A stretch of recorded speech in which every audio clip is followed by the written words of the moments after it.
আসসালামু আলাইকুম বন্ধুরা, আশা করি ভালো আছেন। আপনাদের দোয়ায় আমিও ভালো আছি। যে গরুটি দেখতে পাচ্ছেন, গরুটি জরায়ু বাইর হয়ে চলে আসছে। তো আমি প্রথমেই অ্যান্টিসেপটিক দিয়ে পরিষ্কার করে নিলাম এবং অ্যানেস্থেসিয়া দিয়ে দিচ্ছি, যাতে সেলাই করে দেওয়ার সময় ব্যথা না পায়। তো আসলে গরুওয়ালা কিনে নিয়ে আসছে, কিনে নিয়ে আসার পর থেকেই সমস্যা। গরুওয়ালা গরুটি মোটা তাজা করে বিক্রি করে দিবে। তো আমি সেজন্য চেষ্টা করতেছি যাতে কোনোভাবেই বোঝা না যায় যে গরুটি জরায়ু বাইর হয়ে আসে। সেজন্য আমি অনেক কষ্ট হলেও গরুর জরায়ুর ভিতরে সেলাই করে দিচ্ছি, যাতে বাইর থেকে বোঝা না যায় যে গরুটির জরায়ু সেলাই করে দেওয়া হয়েছে। আমি ভিতরে সেলাই করে দিচ্ছি। আসলে ভিতরে সেলাই করা অনেক কষ্টসাধ্য একটা বিষয়, অনেক কঠিন, অনেক সময় লাগে সেলাই করতে। তারপরেও গরুওয়ালার অনুরোধে আমি অনেক কষ্ট করে সেলাই করে দিচ্ছি। এই রোগটা আসলে কোনো চিকিৎসা দিয়ে ওরকমভাবে ভালো ফলাফল পাওয়া যায় না।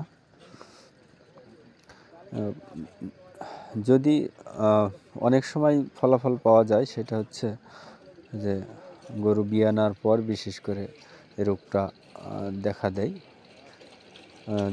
জরায়ু যদি বের হয়ে চলে আসে, তখন চিকিৎসা দিলে, ভিতরে দেওয়ার পর চিকিৎসা দিলে ভালো হয় সেটা। আর এই ক্ষেত্রটা আসলে অন্যরকম।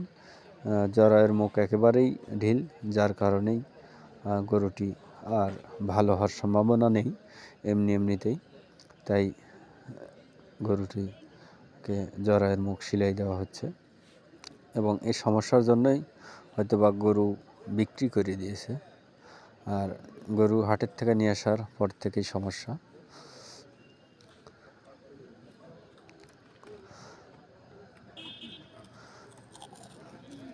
তো আমি সেলাই দেওয়ার পরে, যেহেতু সেলাইয়ের গোড়া দিয়ে আর কি ইনফেকশন হতে পারে, সেজন্য আমি ইঞ্জেকশান দিয়ে দিব। ইঞ্জেকশানের আসলে ভিডিও ধারণ করা হয়নি। আমি ইঞ্জেকশান পোনাপেন 40 লাখ, 2টা ইঞ্জেকশান একবারে দিয়েছি এবং ব্যথানাশক পিপারভেট ইঞ্জেকশন দিয়েছি।